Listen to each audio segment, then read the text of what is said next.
Volvemos, tercer bloque del programa de Lideresas. Tenemos más invitadas, tenemos más historias que contar con la narrativa y la pelota. Ella también es jugadora de fútbol, nos va a contar de sus comienzos, pateando junto a su hermano y a su primo. Pasó por el futsal de España, es jugadora de Pinocho y es también escritora y periodista. Hablamos de Delfina Corti, a quien le damos la gran bienvenida acá en Lideresas. Delfina, ¿cómo estás? ¿Cómo están? Muchas gracias por invitarme primero. Por favor, Delphi, a vos, por ser parte hoy de Lideresas de la Pluma. Bueno, estuvimos un poquito conversando con Paulita Rodríguez, con Sol Domínguez, que un poco, bueno, vos también sos partícipe, ¿no? Yo como que intenté desmenuzar un poco el libro Pelotas de Papel, trayendo tres referentes, ¿no? O al menos que fueron partícipes de este libro, para no contarlo desde el lado de una sola persona, ¿no? Porque fueron tantas las artífices de ese libro, que un poco, ¿no? Que cada una me traiga su visión o me cuente qué significó, ¿no? Y cómo cuentan esta historia, esta recopilación, es interesante y es importante, ¿no? Para lo que significa este libro. Así que bueno, Delphi, lo mismo, quiero que nos cuentes qué te significó tu experiencia en pelotas de papel, y bueno, qué significa para vos, ¿no? Toda esta lucha que aún sigue adelante respecto al desarrollo de lo que es hoy la semiprofesionalización del fútbol femenino, ¿no? Y vos también tu experiencia como jugadora. Bueno, primero como experiencia pelota de papel a nivel individual, la verdad es que me dio la posibilidad de conocer a un montón de compañeras, a un montón de jugadoras y de periodistas y de ilustradoras. Incluso me hice amiga a través de pelota de papel de varias colegas, como son, por ejemplo, Anuka Fuchs o Ayelen Pujol. Después también conocí un montón de historias. Uno se da cuenta que quizás, a pesar de no conocer a estas personas a lo largo de tu vida, tenés un montón de coincidencias que tienen que ver con tus comienzos en el fútbol. Yo no escribí sobre mí, pero sí pude generar esta empatía y esta coincidencia a través de leer historias ajenas. Yo escribí sobre mi abuela, bueno, que es, para empezar, obviamente, es una de mis personas preferidas en este mundo, pero también me pareció en su momento que mi abuela desde muy chica siempre fue muy rebelde, se rebeló ante varios mandatos, y me parece que un poco pelota de papel iba por ese lado, y lo vinculé obviamente a su pasión por Boca y por el fútbol. Un poco lo que le contaba a Sol, ¿no? En el primer bloque, era esto de la importancia, ¿no? Delphi, de narrar el fútbol femenino, y de esto de traer historias no contadas que un poco vienen a conformar, ¿no? Porque lo que pasa con la literatura es un poco esto, ¿no? De conformar un escenario de una reparación histórica y con la mirada un poco en el futuro, ¿no? Porque muestra que tenemos historias, que tenemos heroínas, que tenemos modelos a seguir, ¿no? El día de mañana las niñas que intenten practicarlo ya cuentan con referentas, no es solamente tener ídolos, ¿no? Por el lado del fútbol masculino. Entonces, esto de que hoy se practique el fútbol con más libertad, ¿no? Y que digan, bueno, el día de mañana podemos vivir del fútbol. Es importante desde este lugar también, ¿no?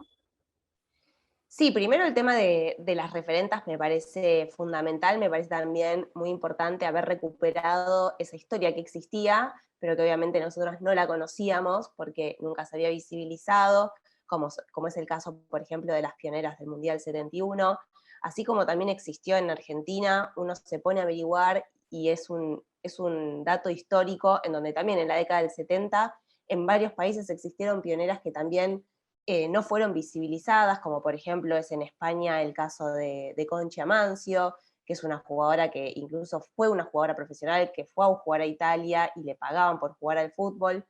Entonces son historias que uno recupera después de mucho tiempo y que da cuenta de que en realidad el fútbol no es una moda, no es algo que es actual, sino que viene desde hace mucho tiempo. El tema es que obviamente nadie nos contaba esto, entonces pareciera o parecía que no existía.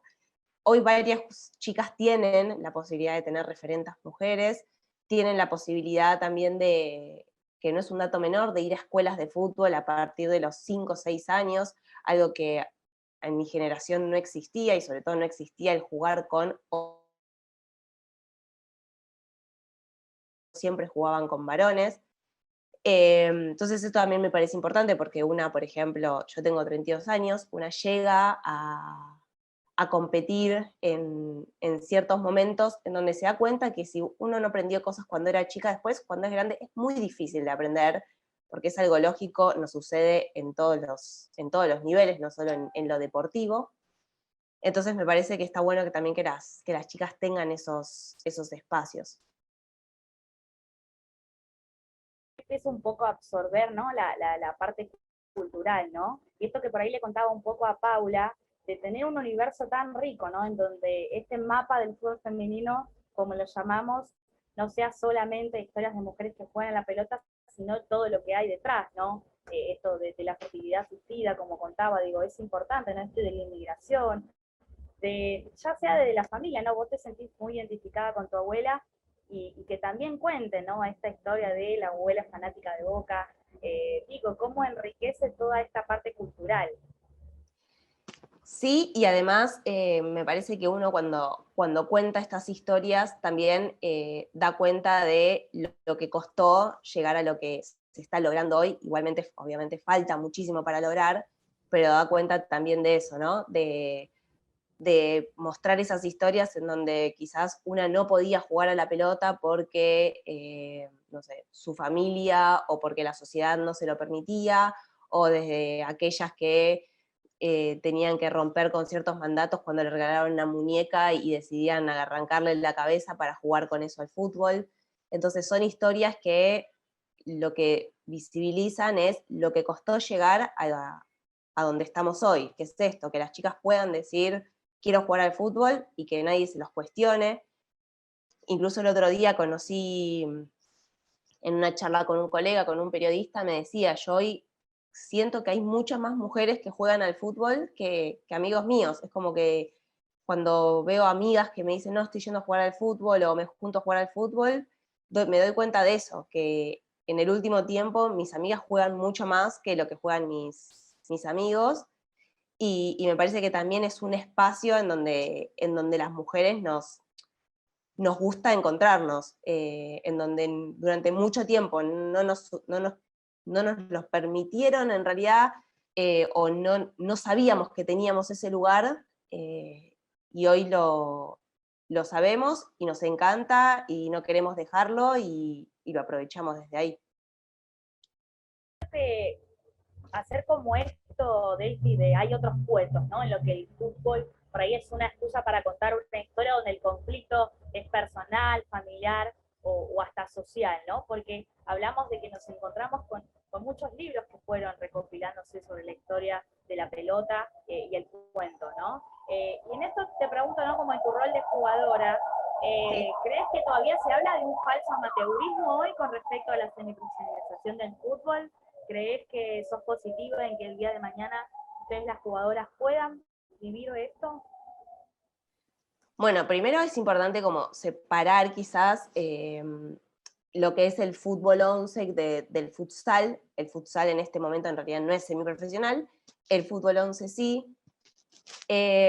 Existe quizás cierta amateurismo, sigue siendo amateur para mí en muchos aspectos relacionados con la toma de decisiones. Por ejemplo, sin ir más lejos, bueno, una crítica que yo le hago a la AFA, hace 2 días sacó un video en el cual todos nos emocionamos un montón, donde estéticamente, a mí también me parece que un gran video, no voy a negar eso, pero bueno, esa mañana sacan un video y a la noche le informa, por ejemplo, a las jugadoras de futsal, tanto de la primera A como de la primera B, que ellos en este momento no tienen la capacidad de personal como para corroborar de que los clubes cumplan el protocolo, que no se sabe por qué, pero no existe la manera en que testen a las jugadoras todas las semanas, y que por lo tanto estas son las condiciones en las que nosotras tenemos que jugar, tanto las de futsal, masculino como femenino, que es sin testeos y sin que nadie corrobore los protocolos que exige AFA. Entonces, aparecen casos como por ejemplo de ciertos clubes que se sabe, que obviamente no vamos a dar nombre, que fueron a jugar el fin de semana con 6 jugadoras que eran en contacto estrecho porque el resto de su plantel había sido COVID positivo. Entonces, nadie se hace cargo de eso y por lo tanto es un doble mensaje, ¿no? Saco un video que está buenísimo, pero a la noche te digo, fíjense, o juegan así o no juegan. Entonces después la toma pareciera que la que están decidiendo que no vamos a jugar en esas condiciones o que no queremos jugar somos las jugadoras, no, lo que estamos pidiendo es queremos jugar, pero queremos jugar con las condiciones que nos aseguren de que mañana nos vamos a ir a contagiar porque un club está ocultando casos positivos. Entonces, esas pequeñas situaciones dan cuenta de lo que hace un deporte profesional a un deporte amateur. Más allá después de todo lo que se visibilice, que es, bueno, sí, la jugadora cobra tanta plata por jugar. Eso me parece que no, que lo que en realidad, lo que realmente hace que un deporte sea profesional también son las condiciones de trabajo y no solo el cobrar una mensualidad. Sí, no, no solo en el amateurismo, en el fútbol, sin ir más lejos, en esta semiprofesionalización del fútbol femenino pasa, ¿no? Esta diferencia de los testeos en el masculino y que quizás las del equipo femenino tengan que irse a sus horas sociales. Porque a mí me llamaba la atención esto, ¿no? Le preguntaba a un preparador físico de uno de los clubes por qué los casos son tan relevantes en la primera división, ¿no? De la A, del equipo masculino, y por qué no se conocen tanto en el femenino. Te explicaba esto en realidad, que pasa por una cuestión de que no se las testean todos los días, o que tienen que irse a las horas sociales para hacerlo. Entonces, es todo un tema. Me imagino que el amateurismo pasa por aún más dificultades en este aspecto, pero bueno, esperemos que en algún momento, Delfina, esto se pueda revertir. Sabemos que es una lucha ahí que estamos acompañando todas, en la cual seguimos y no nos dejamos caer. Así que, Delphi, tenemos que entrar en el tercer bloque del programa. Tenemos que despedirte lamentablemente, pero agradecerte infinitamente tu participación. Nos encantó escucharte. Gracias por traernos tu visión, tu experiencia y por, bueno, haber sido parte de este libro y por más éxitos de los que vengan de acá en adelante. Muchísimas gracias a vos y por invitarme. Por favor, con Delfina Corte, entonces nos vamos al tercer bloque del programa. Se nos viene nuestra última invitada. Ya volvemos con más lideresas.